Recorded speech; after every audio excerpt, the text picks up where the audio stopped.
우리가 다시 확인했던 진리 중 하나는 하나님의 사랑이 어디에 있는가 하는 것이었습니다. 그리스도 안에 있다고 했죠. 거기에 대한 궁극적이고 예표적인 말씀이 바로 예루살렘 안에 있다는 것이고, 왜냐하면은 예루살렘이 하나님의 완전한 임재가 실현되는 공간이기 때문에 그렇습니다. 그렇다면 예루살렘 바깥은 무엇이었는가? 하나님의 임재가 없다는 말은 하나님의 함께하심이 없다는 거잖아요. 그렇기 때문에 하나님의 사랑을 경험할 수 없는 곳입니다. 궁극적으로 그렇게 된다는 거예요. 그리고 오히려 하나님의 진노를 그대로 받을 수밖에 없는 곳이라고 했습니다. 자, 그리스도 바깥이 바로 그런 곳이죠. 모든 사람이 죄를 범했기 때문에 멸망이 모든 사람에게 임한다는 겁니다. 그런데 오늘 본문에 보면은 이러한 진리를 또 다른 측면에서 살펴볼 수가 있습니다. 자, 2절에 보시면은, 여기 보시면은 하나님 앞에 의로운 인생이 하나도 없다고 했습니다. 자, 오늘 본문의 시는 다윗이 쓴 것인데요. 자기 아들 압살롬의 반역 때문에 쫓기는 상황에서 기록한 겁니다. 근데 여러분도 아시겠지만은 다윗은 구약 성경의 대표적인 인물이잖아요. 그리고 예수님을 예표하는 사람입니다. 의인을 상징하는 인물이기도 한 거죠. 그런데 그 사람이 이렇게 말하고 있다는 거예요. 자신을 포함해서 의로운 인생은 아무도 없다, 이렇게 말하고 있는 거예요. 실제로 로마서 말씀에서도 보면은 의로운 인생은 하나도 없습니다. 의인은 없나니 하나도 없다. 선을 행하는 자는 없나니 하나도 없다라고 하는 것을 강조하고 있습니다. 하나님의 눈에 보시기에는 모두 다 똑같다는 거예요. 우리가 서로 비교를 하다 보면은 내가 좀 더 나은 면이 있고 좀 모자란 면이 있고, 어떤 사람은 아주 의로워 보이는 사람이 있고 그럴 수 있잖아요. 근데 여러분, 도토리 키 재기하는 것처럼 예를 들면은 한 2, 3층만 높이 올라가서 보세요. 내려다 보면은 다 키가 고만고만한 거예요. 똑같은 거예요. 그 높은 데서 보면은 뭐 점같이 보이는 것이죠. 의로운 인생은 아무도 없다고 하는 거 아주 중요한 겁니다. 자, 그런데 본문에서 다윗은 이렇게 말하고 있죠. 주의 종에게 심판을 행하지 마소서. 자, 나도 의롭지 못한 인생 중에 하나지만은 심판을 행하지 말아 주십시오 라고 요청하고 있습니다. 다윗은 자기가 지금 경험하고 있는 이 고난이 근원적으로 자신의 잘못 때문임을 알고 있었습니다. 기억나십니까, 여러분? 왜 이런 고난이 임하게 되었는지. 다윗이 밧세바를 범했잖아요. 그 이후에 하나님이 선지자 나단을 통해 가지고 책망하시면서 이렇게 말씀하신 거예요. 하나님께서 징계를 하실 것이다 하는 내용들을 이야기하셨어요. 그 결과가 지금 자기 아들 압살롬한테 쫓기는 신세가 된 거예요. 그래서 다윗은 하나님의 징계로 인해서 심한 괴로움을 받고 있었습니다. 그 징계는 마치 하나님의 심판처럼 느껴지는, 너무나도 무거운 것임을 지금 뼈저리게 경험하고 있는 것이죠. 그러면서 깨닫는 것은 자기가 정말로 비천하고 형편없는 사람이었다라고 하는 것을 아는 거죠. 그러면서 나를 포함해서 모든 인생이 다 의롭지 못하구나. 그런데 어떻게 이 사람은 의로운 인생이 아무도 없는데 자기에게는 심판을 행하지 말아달라고 말하고 있잖아요. 어떻게 이렇게 말할 수 있느냐 하는 거죠. 하나님은 의로우신 재판장이잖아요. 의롭지 않은 인생을 심판하지 않는다면은 그 의롭지 못한 거잖아요. 자, 근데 여기서 보면은 심판이라고 하는 말 자체가 정의라는 뜻도 있고 공의, 판결 등으로 문맥에 따라서 다양하게 번역이 되는 단어입니다. 근데 여기 중요한 것은 이것은 법정 용어라는 겁니다. 통상 심판의 결과로는 형이 선고되잖아요. 그래서 범죄의 성격에 따라서 사회로부터 격리 조치가 이루어집니다. 그래서 하나님의 심판에 의한 결과는 하나님의 은총으로부터 영원히 분리되는 조치가 이루어지는 것이죠. 재판장으로서 하나님이 판결을 내리시면 그렇게 되는 겁니다. 왜냐하면 이 심판이라고 하는 말 자체가 최종적인 그 법정에서 취하는 행위를 말하는 거예요. 그래서 하나님의 심판 이 자체가 의로운 거잖아요. 그죠? 그래서 미시파트라고 하는 히브리어의 단어는 아주 이렇게 다양하게 번역이 되면서 그저 종종 소개했던 단어죠. 의라고 하는 것이 무엇인가? 바로 하나님의 심판이라는 거예요. 그러니까 하나님의 심판은 의로울 수밖에 없다는 말도 되는 거예요. 이 심판이 의롭다는 의미를 가지고 있기 때문에. 근데 다윗은 이 의로우신 하나님의 심판을 의롭지 못한 자기에게 행하지 말아달라고 말하고 있잖아요. 그렇게 말하는 근거는 무엇인가? 지난주 말씀을 기초로 생각해 보면은 예루살렘 안에 있으면은 그게 가능하다는 겁니다. 그러니까 십자가 그늘 아래에 있으면, 그죠? 그리스도 안에 있으면은 하나님의 저주와 진노로부터 안전하다고 했잖아요. 그러니까 오늘 본문에 이러한 의미의 또 다른 측면은 뭐냐 하면은, 자, 이 말씀 잘 보면 맨 앞에 뭐라고 나옵니까? 주의 종에게 하지 말아달라. 이렇게 말하고 있는 거예요. 다윗은 스스로 자기를 여호와 하나님의 종이라고 부르고 있습니다. 종이 뭡니까, 여러분? 종은 독립적인 사람이 아니잖아요. 주인에게 속한 사람입니다. 그리고 자기 마음대로 살아가는 것도 아니고 주인의 뜻대로 하는 사람이잖아요.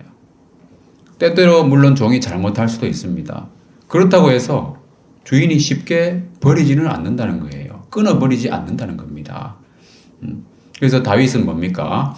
비록 자기가 잘못해가지고 지금 늙은 나이에 자기 아들한테 쫓기는 시세가 됐지만은 자기가 하나님의 종이라고 하는 그 관계성에 대해서는 확신하고 있었다는 거예요. 그 관계는 깨지지 않는다는 겁니다. 그래서 이게 중요한 건데요. 자신의 과오로 인해서 징계는 받을지언정 심판의 형벌까지는 가지 않는다는 겁니다. 이게 참 중요한 개념이에요. 자, 우리가 일반적으로 보더라도 자, 조직 내에서 징계하는 거하고요. 법정에서 형사처벌하는 것은 분명히 차이가 있습니다. 자, 징계는 규정에 따라서 조직 내의 징계위원회가 하는 겁니다. 그리고 조직의 신뢰 회복과 기강을 확립하기 위한 겁니다. 그렇지만 형사처벌은 형법이 정한 범죄에 대해서 수사기관이 수사를 하고요. 법원의 재판을 통해서 형을 확정하는 겁니다. 그래서 비유를 하자면은 징계는 사랑의 매 정도로 우리가 생각할 수가 있는 거예요. 반면에 형사적인 처벌은 어떻습니까? 최후의 수단으로서 국가적인 심판이고요. 사회로부터 격리시키는 그 벌칙이 적용이 된다는 거예요. 그렇기 때문에 다윗은 자기가 범한 죄가 엄청나게 큰 죄였잖아요. 그죠? 밧세바를 범하고 그 남편이었던 우리아를 죽였잖아요. 그죠? 그리고 자기 신하들, 신복들도 많이 죽였습니다. 여러 명 죽였어요. 그런 범죄를 했지만은 자기는 그 하나님의 그 관계성에 대해서는 확신하고 있었기 때문에 주님께 속한 자로서 그런 무거운 징계를 받으면서 그러면서도 하나님과 분리되는 최종적인 심판에는 이르지 않도록 구하고 있습니다. 그러니까 어떤 면에서 다윗은 자기가 당하고 있는 이 고난이 정말 심판처럼 느껴지는 거예요. 너무 힘들기 때문에. 오늘 본문에도 보면 거의 죽을 지경까지 갔잖아요. 너무 힘들 때는 하나님이 정말 날 버리시는 것이 아닌가. 이런 의구심이 들 때가 있잖아요. 그죠? 도대체 하나님이 나하고 무슨 상관이 있는 분인가? 이런 생각이 들 때가 있는 거예요. 너무 힘들다 보면은. 그러니까 다윗은 꼭 심판처럼 느껴지는 이 징계. 그러나 나는 주님의 종이다 이거예요. 그러니까 하나님 저를 심판하지는 말아 주십시오 라고 하고 있는 겁니다. 그래서 조금 전에 이 말씀을 다른 번역으로 보면은 새한글 성경을 보면 이렇게 되어 있습니다. 주님의 종을 데리고서 재판정으로 가지는 마십시오 라고 말하고 있는 거예요. 저도 군대 생활을 해봤잖아요. 지휘관을 하면서 부대원들 징계를 많이 했습니다. 왜냐하면 잘못한 거는 혼을 내줘야 되잖아요. 징계를 합니다. 근데 한 번도 형사처벌 시켜본 적은 없었어요. 제 동기 중에 보면은 헌병 동기가, 요즘은 군사경찰이라고 부르는데 헌병 동기가 있거든요. 그 친구가 저한테 말 안 듣는 친구, 형사처벌 시켜버려라. 저한테 그렇게 말하더라고요. 차마 그렇게 못하겠더라고. 왜냐하면 우리 부대원이잖아요. 형사처벌 하면 재판을 받아가지고 거의 자기 인생의 기록이 남는 거예요. 그러니까 그렇게 하고 싶은 마음도 있었지만은 차마 그렇게 못하겠더라는 거죠. 왜냐하면 제가 그 부대에 책임 있는 지휘관이잖아요. 그런 겁니다. 영창은 보냈어요. 그 영창 가는 거하고 감옥에 가는 거하고 확실히 다른 거예요. 영내에 격리시키는 거하고 사회적으로 완전히 분리되는 거하고는 다르다는 거예요. 그런데 여러분, 하나님 앞에 심판을 받고 분리된다. 그건 무엇을 의미합니까? 그것은 완전히 예루살렘 바깥으로 나가는 겁니다. 그것은요, 지난주에도 말씀을 드렸지만은 슬피 울며 이를 갈게 되는 결과가 따르는 겁니다. 그건 돌이킬 수 없는 결과입니다. 그것은. 그래서 하나님께는 징계는 받을지언정 심판받아서는 안 된다는 거예요. 그런 의미가 내포되어 있다고 하는 거. 그 지난주와 연관해가지고 아주 중요한 진리입니다. 자, 그리고 이 주의 종이라고 하는 말을 좀 더 생각해 보면은, 종이라고 하는 것은 자기 마음대로 살아가는 존재가 아닙니다. 그죠? 주인의 의도대로, 주인의 뜻대로 행하는 거예요. 그러니까 주님의 말씀대로 살아가는 사람이라고 하는 겁니다. 물론 완벽하지는 않지만, 다윗이 잘못을 했지만 회개했잖아요. 그죠? 그러면서 간절하게 참회의 기도를 했던 겁니다. 이 시도 참회의 시로 분류되는 시들 중에 하나입니다. 그래서 완벽하지는 않지만은 주님의 종이라는 말은 제가 완벽하지는 않지만 주님에 속한 주님의 종입니다. 주님의 말씀을 따를 준비가 되어 있습니다. 그때 잘못했지만 지금은 똑바로 하겠습니다 라고 하는 의미가 함축되어 있는 겁니다. 그래서 다윗은 실제로 아침부터 말씀을 구합니다. 종은 아침에 그죠? 딱 일어나가지고 뭐 합니까? 주인이 오늘 뭐 지시할 건가? 앞에 딱 가지고 대기하잖아요. 그런 겁니다. 그래서 아침부터 말씀을 구하고 어떻게 해야 할 바를 가르쳐 달라고, 나를 가르쳐 주의 뜻을 행하게 하소서, 이렇게 기도하고 있잖아요. 그래서 주님의 종으로 사는 사람의 특징은 날마다 주님의 뜻을 구하고 분별하기에 힘쓰는 겁니다. 주인이 좋아하실 일인가? 주인의 의도에 어긋나지는 않는가? 이걸 항상 생각해야 되는 거예요. 왜? 자기가 주인이 아니기 때문에 그런 겁니다. 내 삶의 주인이 내가 아니라는 거 상당히 중요한 거예요. 그죠? 자기 생각대로 살아가는 그런 사람이 아니라는 거예요. 그래서 우리는 항상 강조하는 게 뭡니까? 매일 아침에 경건의 시간을 통해서 주님의 말씀을 듣고, 그죠? 그리고 내가 주님께 말씀드리고, 이렇게 하는 거예요. 그게 참 중요하다고 아무리 강조해도 지나치지 않는 것은 바로 우리가 주님의 종이기도 하기 때문입니다. 그래서 다윗은 아침에 이렇게 하나님 말씀을 듣고 자기 삶을 의탁하는 겁니다. 그래서 우리도 주님의 말씀을 묵상하고 하루를 의탁하는 그런 시간, quiet time을 가져야 된다는 거예요. 이것이 진정으로 주님의 종된 모습이에요.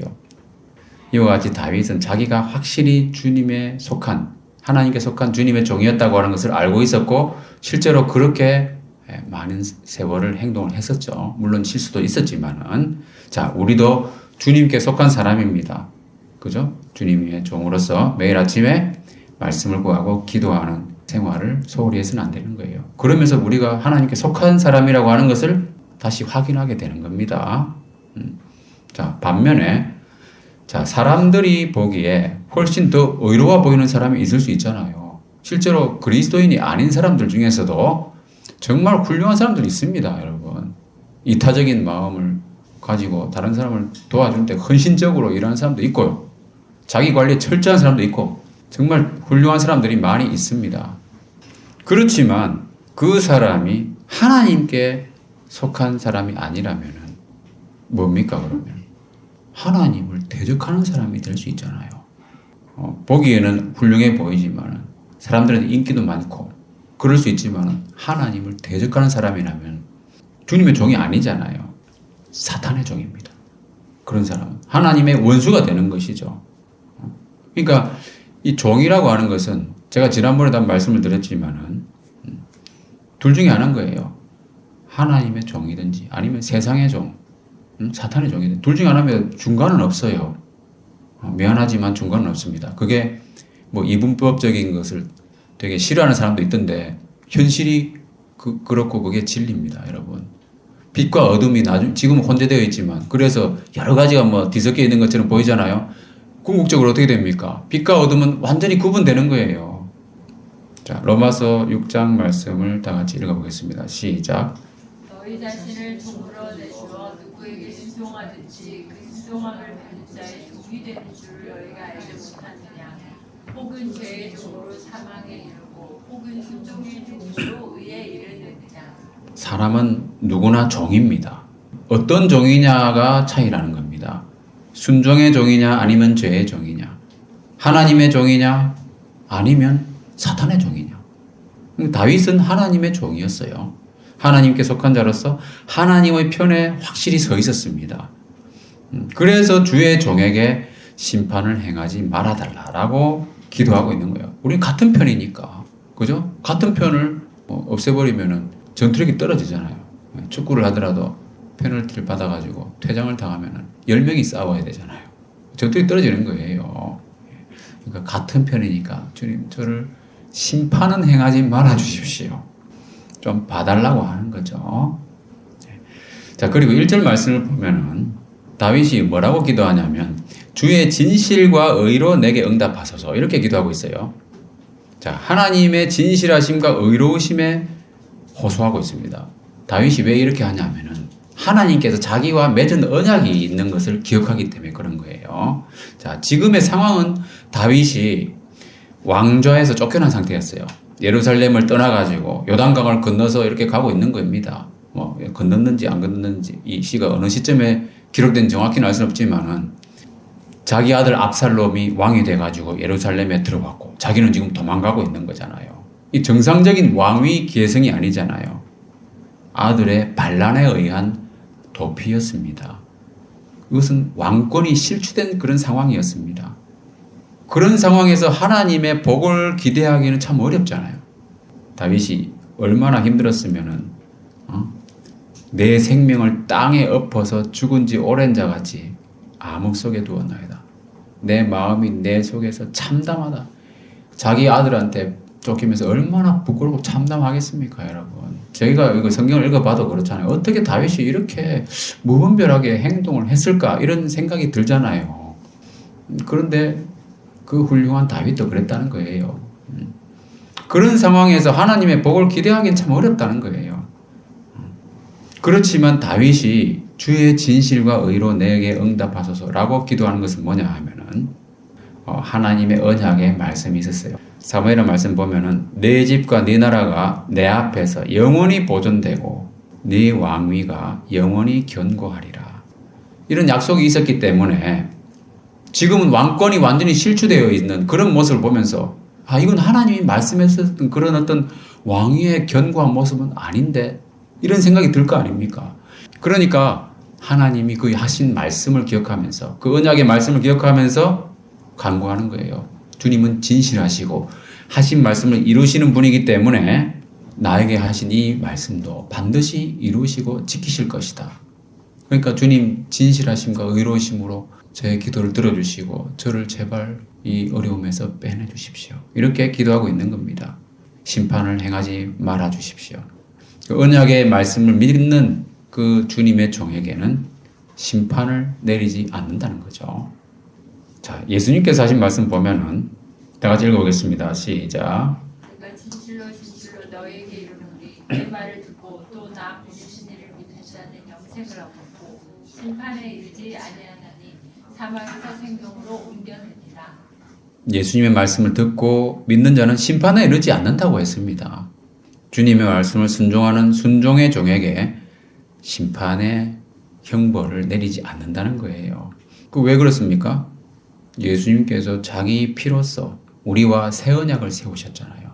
그 언약의 말씀이 있기 때문에 우리는 그 말씀을 믿는 거예요. 주님께서 그 말씀을 분명히 지키실 것을 우리는 믿기 때문에 우리는 심판을 받지 않는구나 라고 확신할 수 있는 겁니다. 그래서 우리가 주님께 속한 자가 되면은 주님의 편이 되는 거잖아요. 그러니까 징계는 받을지언정 심판에 이르지는 않는다는 말씀입니다. 이것이 바로 이 구원의 확신을 가지는 데 있어서 아주 중요한 개념이죠. 다윗은 그런 믿음이 있었기 때문에 자신은 주님의 속한 그리고 주님의 종이라고 하는 그런 믿음이 있었기 때문에 이렇게 기도할 수 있는 것이고, 그리고 오늘 말씀의 맨 마지막 부분을 보더라도 맨 마지막에 뭐라고 합니까? 나는 주님의 종입니다. 이렇게 이야기하잖아요. 제가 많이 잘못했습니다. 그렇지만 저는 주님께 속한 사람입니다. 저를 지켜주십시오. 살려주십시오. 하고 있는 겁니다. 자, 근데 특히 이 말씀에 보면은 주님의 종과 원수가 대조적으로 나오고 있어요. 자, 여기서 원수들에 대해서는 뭐라고 이야기하고 있습니까? 끊으시고 멸하소서 이렇게 이야기하고잖아요. 내가 주님의 종으로서 주님의 편이면은 나의 원수는 뭡니까? 곧 주님의 원수가 되잖아요. 주님을 대적하는 사람들에 대해서는 하나님의 심판을 촉구하고 있습니다. 그리하여 결과적으로 그들은 하나님의 법정에서 재판을 받고 예루살렘 바깥으로 밀려나는 거잖아요. 그런 거예요. 관계가 완전히 끊어지고 멸망하게 된다는 겁니다. 하나님을 대적하는 사람들은 하나님의 사랑과 은혜가 완전히 끊어지고 예루살렘 바깥에서 하나님의 진노를 고스란히 받으면서 슬피 울며 이를 갈게 된다는 거예요. 그게 바로 주님의 종과 주님께 속한 사람과 속하지 않은 세상의 종, 죄의 종과의 차이라는 겁니다. 자, 여기까지 정리하겠습니다. 누구를 위하여 응답하시나? 하나님은 아무에게나 응답하지 않습니다. 주님의 종으로서 하나님께 속한 사람에게 응답하시는 거예요. 그래서 우리는 주님의 종으로서 뭘 해야 됩니까? 아침에 말씀을 들으면서 주님의 뜻을 구해야 되겠죠. 그리고 하나님의 언약의 말씀을 믿어야 됩니다. 그런 사람은 징계는 받아도 심판은 받지 않습니다. 징계와 심판의 차이점이에요. 아주 중요한 진리죠. 우리가 구원의 확신을 가질 수 있는 근거가 바로 이거예요. 주님의 눈앞에 아무도 의롭지 못하고 모든 사람이 죄인이잖아요. 내가 어떻게 구원을 얻을 수 있습니까? 그거 어떻게 확신할 수 있습니까? 우리가 하나님께 속한 주님의 종이라고 하는 그 관계성이 핵심이라는 겁니다. 그 관계는 결코 끊어지지 않는다는 거예요. 예수님이 뭐라고 하셨습니까? 다 같이 이 말씀 읽어보겠습니다. 시작. 예수께서 이르시되 이미 목욕한 자는 발밖에 씻을 필요가 없느니라 온 몸이 깨끗하니라 너희가 깨끗한 한 다는 아니니라 하시니 이미 목욕한 자, 주님께 속한 사람입니다. 그죠? 회개해서 복음을 믿고 하나님의 자녀가 된 사람들. 세상에 아무도 의롭지 못하지만은 거듭나서 주님께 속한 사람은 발만 씻으면 되는 거예요. 우리가 살아가면서 연약하고 부족해서 잘못하고 넘어지는 경우 있잖아요. 그때 주님께 자백기도 하는 거예요. 바로 그런 거예요. 발 씻는 겁니다. 그러나 깨끗하지 않은 사람, 곧 주님께 속하지 않은 사람들이 있다고 했어요. 너희가 깨끗하나 다는 아니니라 그랬잖아요. 이건 주님의 편이 아닌 사람들을 말하는 거예요. 그런 사람은 주님을 대적하는 사람이죠. 예수님 이 말씀하실 때 가룟 유다가 있었잖아요. 그죠? 예수님 팔았잖아요. 오늘 본문에서 그들은 원수로 표현되는 사람들이에요. 그들은 뭡니까? 결과적으로 주님의 원수들은 끊어지고 멸망하는 겁니다. 이것이 바로 예루살렘 안에 거하는 자와 바깥에 있는 자의 근본적인 차이점입니다. 자, 그리고 이렇게 주님께 속한 사람들의 특징은 뭐냐 하면은 하나님이 하신 일들을 깊이 생각합니다. 그동안에 나에게 베푸신 은혜들, 옛날을 기억하고 주의 모든 행하신 것들을 읊조리며 묵상하며 주님의 손이 행하는 일을 생각했다고 나와 있잖아요. 지난 날들을 돌아보면 어떻습니까? 좋은 일들도 있고 또 기억하기 싫은 일들도 있잖아요. 좋은 일들은 자기가 잘나서 잘 됐습니까? 안 좋은 일들은 운이 나빠서 또는 재수가 없어서 안 된 겁니까? 그게 아니라는 거예요. 잘 되고 좋았던 일들 한번 생각해 보면 어떻습니까? 과연 내가 잘해서 그랬던가? 아니면은 하나님이 정말 은혜를 주신 것이었는가? 생각해 보면 알 수 있잖아요. 그죠? 나쁘게 보이는 일들도 그렇습니다. 자신의 연약함과 부족함을 깨닫게 하시는 하나님의 섭리 가운데 있었던 일이 아닌가라고 회고해 볼 수 있잖아요. 그런 것들을 영적인 시야를 가지고 올바로 분별할 줄 알아야 됩니다. 지금과 같이 다윗같이 어렵고 힘든 상황이 되었을 때 하나님이 하신 일들을 깊이 생각해 봐야 되는 거예요. 의심스러울 때. 그죠? 하나님이 지금까지 나에게 이러이러한 일들을 해 주셨는데 그러면 믿음이 생기는 거예요. 그러면서 자연스럽게 하나님을 향해서 손을 펴고 기도하게 되는 거예요. 그런 사람에게 하나님은 응답하시는 겁니다. 하나님의 하신 일들 깊이 생각하며 기도하는 사람에게. 다윗의 경우를 생각해 보면은 지금은 어려운 처지에 있지만 옛날 생각해 보면 어떻겠습니까? 자기가 목동으로 있을 때 하나님을 의지하면서 양떼를 지켰던 일들 기억이 날 거 아닙니까? 주마등처럼 아마 스쳐 지나갈 거예요. 그런 일들이 자기 머릿속에. 사울에게 억울한 일들을 당하며 많은 환난 가운데 피해 다녔지만은 결국 하나님이 자기를 지켜주시고 이스라엘의 왕이 되기까지 하셨던 그 은혜. 그렇잖아요. 가는 곳마다 하나님의 도우심으로 승리했던 일들 다 기억날 거예요. 심지어 다윗은 블레셋 지역에 가 있을 때 잠깐 시글락이라고 하는 자기가 머물던 성을 잠깐 떠났을 때 거기 불타버렸잖아요. 그죠? 자기 가족들 다 잡혀가고 자기 부하들의 가족들도 다 잡혀가고 그래가지고 부하들이 다윗을 죽이려고 그랬어요. 그때. 그런 위급한 상황 속에서도 하나님을 의지하고 그 어려움을 극복할 수 있었잖아요. 그런 것들이 아마 다윗의 머릿속에 아마 스쳐 지나갔을 겁니다. 그러면서 모든 것이 정말 하나님의 은혜였구나. 그것을 생각하게 되는 거죠. 그러면서 하나님께 기도하게 되는 거죠. 그래서 이와 같이 개인적인 경험을 통해서 하나님의 하신 일들을 우리가 생각해 볼 수 있는 겁니다. 그죠? 그렇지만 또 간접적인 경험도 있습니다. 간접 경험은 뭐겠습니까? 대표적인 것은 뭡니까? 성경에 기록된 하나님. 우리가 성경을 읽어보면 하나님의 어떠하심에 대해서 알 수 있잖아요. 그것을 믿고 하나님께 기도하는 겁니다. 천지를 창조하시고 만물을 다스리시는 하나님. 이것은 내가 경험으로 알 수 있는 게 아니잖아요. 성경 말씀을 믿고 아는 거예요. 자, 인간이 타락해가지고 대홍수로 땅을 심판하실 때 그때 방주를 예비하셔가지고 피할 길을 주신 하나님. 그죠? 이렇게 어려운 상황 속에 하나님은 방주를 예비하셨구나. 참 좋으신 분이구나 하는 걸 알 수 있는 거잖아요. 동시에 하나님은 무서우신 분이구나. 그걸 알 수 있는 거예요. 그래서 예루살렘이 바로 이 방주 같은 곳이구나. 십자가 아래 그리스도 안에 있다고 하는 것이 바로 하나님의 진노를 피하는 노아의 방주 같은 곳이구나. 하나님은 그런 위대하신 하나님이고 정말 선하신 하나님이라는 것을 우리가 알 수 있습니다. 성경의 기록을 통해서 우리가 알 수 있는 거예요. 그러니까 성경을 많이 읽어야 돼요, 여러분. 읽고 또 읽고 하다 보면은 있잖아요. 읽을 때마다 새롭습니다. 경험해 보시기 바랍니다. 그리고 또 다른 사람이 경험한 것들을 들으면서 하나님이 행하신 일들을 생각할 수 있습니다. 그래서 우리가 하나님을 안다고 하는 것은요, 입체적인 경험적 지식으로 아는 거예요. 단지 머리로만 아는 것이 아니고. 그러면서 두 손을 펴고 간절히 기도하게 되는 거죠. 항상 신실하게 나를 인도하시는 좋으신 하나님. 그 능력의 하나님을 생각하고 지금의 어려움에 대해서도 정말 근원적으로 해결하실 수 있는 분은 바로 하나님밖에 없다. 그것을 믿고 기도하는 겁니다. 저희가 이번에 이사를 했는데 이사하기 전에 그 전에 살고 있던 집을 파는 문제 잘 안 되더라고요. 그리고 새로운 집을 가야 되는 새로운 집을 가기 위한 자금도 마련하기도 쉽지 않고 그게 팔려야 되니까. 그리고 이렇게 보니까는 전세로 갈 만한 것도 여기는 엄청 비싼 거예요. 엄두가 안 납니다, 여러분. 어떻게 갑니까?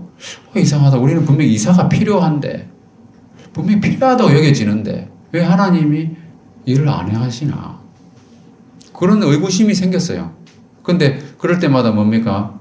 그 전에 지금까지 하나님께서 나에게 베푸신 은혜들을 생각해 보는 거죠. 정말 하나님은 놀랍게 인도하셨는데 왜 지금 이 문제에 대해서는 해결이 안 되나? 그러고 있는데 지금 왕창 해결이 돼버렸어요. 네. 그 이야기는 우리 좀 차차 또 말씀드릴 기회가 있겠지만은 아무튼 하나님이 참 놀라운 분이십니다. 네. 자, 그래서 그러면서 우리는 어떻게 해야 되냐면 어려움 가운데 있을 때에 하나님께로 피하는 것이 중요한 거예요. 하나님을 우리의 피난처로 삼아야 된다는 겁니다. 자, 여러분 이 세상에 숨을 곳이 있습니까? 요즘 여러분 AI가 발전되면서요. 드론으로 건물 속에 들어가가지고 샅샅이 뒤질 수도 있고요. 요즘 세상이 상당히 무서운 세상이에요. 사람의 표정을 가지고 그 사람이 무슨 생각을 하는지 대략 알아맞춘다는 거 아닙니까? 그러니까 중국 같은 데서는 사람들의 표정을 다 감시하는 거예요. 모반이 일어나지 않도록, 그죠? 반란이 일어나지 않도록 그렇게 하는 겁니다. 다 감시 체계가 되어 있고, 우리 어디로 숨습니까? 요즘 숨을 데가 없어요. 안전하게 숨을 곳은 오직 하나님께 피하는 겁니다. 그래서 자, 하나님께 피한다고 하는 것은 물리적인 공간을 의미하는 게 아니잖아요. 오직 하나님의 사랑을 의지하고 긍휼을 구하는 겁니다. 그래서 십자가 그늘 아래로 가가지고 조용히 쉬는 거죠. 그 물리적 공간은 아닙니다. 비가 세차게 내릴 때 방주 안에서 꼼짝없이 기다리는 겁니다. 지금 방주 없잖아요. 아라랏산에 흔적만 좀 있는 것 같은데 방주의 흔적이 분명히 있습니다, 여러분. 잔해도 좀 있고. 그렇지만은 그 물리적인 공간은 아니지만은 마음의 공간. 그래서 시편 90편 말씀에 보면은 이 모세의 기도로 알려져 있는 건데요. 주여, 주는 대대에 우리의 거처가 되셨나이다. 우리가 거할 곳이 바로 하나님이라는 거예요. 우리가 대대로 머물 곳은 바로 주님이십니다. 이렇게 새한글 성경에 되어 있더라고요. 주님이 바로 우리가 머물 곳, 우리가 피할 마음의 장소입니다. 그렇지만 궁극적으로는 주님께서 다시 오셔서 우리 몸이 완전히 새롭게 될 때는 우리의 몸과 마음이 함께 거할 새 예루살렘 성, 그게 바로 우리의 거처가 될 겁니다. 그것이 바로 하나님의 임재가 완전히 실현되는 새로운 물리적인 공간이죠. 그것을 소망하는 거예요. 그러면서 현실의 고통과 힘든 상황을 인내하는 거예요. 마음의 공간 속에 주님을 찾고 긍휼을 구하는 거죠. 그것이 바로 하나님께 피하는 겁니다. 그리고 우리가 믿을 수 있는 것은 뭐냐 하면 우리가 하나님과 한편이기 때문에 나를 구원하시는 것이 주님께도 이득이라는 거예요. 그것을 믿어야 돼요. 그것이 주님께 영광이 된다고 하는 거. 왜냐하면 주님이 나를 사랑하시기 때문에 그런 겁니다. 자, 사랑하시는 자가 고통당하고 있는 걸 주님께 힘든 거예요. 주님도 분명히 마음에 감정이 있으시잖아요. 그렇기 때문에 우리가 고통당하는 거 주님 절대 기뻐하시지 않습니다. 단지 우리가 온전해지도록 하시기 위해서 징계를 하시는 것이지. 저희도 아이들 이렇게 한 번씩 훈육하고 하다 보면은 아이들이 힘들잖아요. 마음 아픈 거예요. 그렇지만 잘못된 건 고쳐야 되니까 징계를 해야 되죠. 어쩔 수 없는 겁니다, 그것은. 그래서 이와 같이 주님의 사랑을 믿고 간절히 매달리는 사람은 주님은 뿌리치지 아니하신다 하는 거. 하나님께 피하여 숨는 사람, 그 사람을 하나님께서는 긍휼히 여기시고 응답하신다는 겁니다. 자, 우리가 해야 될 것은 뭡니까? 궁극적인 거처를 소망하면서 하나님을 피난처로 삼아야 돼요. 주님의 이름을 위하여 구원하시는 하나님의 사랑을 우리가 믿고 주님께 피해야 된다고 하는 겁니다. 그래서 궁극적으로는 우리가 몸과 마음의 새로운 물리적 장소를 소망하면서, 그죠? 지금 현실의 어려움들을 이겨나가는 겁니다. 자, 말씀 마무리하겠습니다. 자, 하나님의 사랑이 예루살렘 안에 있다고 하는 것, 그리스도 안에서 경험할 수 있다고 하는 것은 상당히 중요한 진리입니다. 하나님의 사랑이 아무데나 있는 게 아니에요. 하나님의 특별한 보호하심은 반드시 그리스도 안에만 있는 거예요. 하나님께서 일반 은총을 거두어 드리실 때가 분명히 있습니다. 그러나 특별 은총은 결코 거두어 드리지 않습니다, 여러분. 그것을 오늘은 또 다른 측면에서 살펴봤어요. 주님께 속한 주님의 종에게 그 원리가 작동한다고 하는 겁니다. 그래서 우리는 징계는 받을지언정 심판은 받지 않는다. 그죠? 그래서 이것을 믿고 우리는 더욱 주님 안에 거하기를 힘써야 됩니다. 중간에도 제가 잠깐 언급했지만은 예루살렘이나 그리스도 안에 있다고 하는 것을 비유적으로는 방주 안에 있다고도 말할 수 있습니다. 자, 하나님께서 땅을 심판하실 때에 40일 동안 비가 쏟아졌어요. 그래서 홍수가 땅에 덮였다고 했습니다. 그래서 천하의 높은 산이 다 잠기고 코로 숨쉬는 것은 다 잠겼어요. 지면의 모든 생물이 쓸어버려졌어요. 그런데 뭐라고 했습니까? 이 부분을 읽어보겠습니다. 시작. 오직 노아와 그와 함께 백제에 있던 자들만 남았던. 전 지구적인 심판이었어요. 그런데 남은 자들이 있었습니다. 문자 그대로 8명만 살아남았어요. 8명. 이것이 바로 남은 자의 의미죠. 그래서 여러분 참고로 그 배선자라고 하는 그 한자를 보면은 어떻게 생겼습니까? 네, 배주자에다가 8팔자에다가 입구자예요. 그러니까 8명이 타고 있는 배. 그래서 노아의 후손들 중에 동방으로 이동했던 사람들이 한자를 만들었잖아요. 배를 어떻게 기록할 것인가? 어떻게 만들 것인가?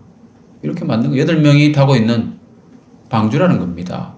근데 그 당시에 여러분 생각해 보면 세계 인구가 그 당시에 900살 이상 살았잖아요. 그죠? 그러니까 세계 인구가 있잖아요. 엄청났어요. 지금과 거의 비슷한 수준입니다. 최소 10억에서 최대 100억까지 보거든요. 추산을 해보면은. 그 중에 8명이라고 하는 것은 지극히 적은 수라는 겁니다.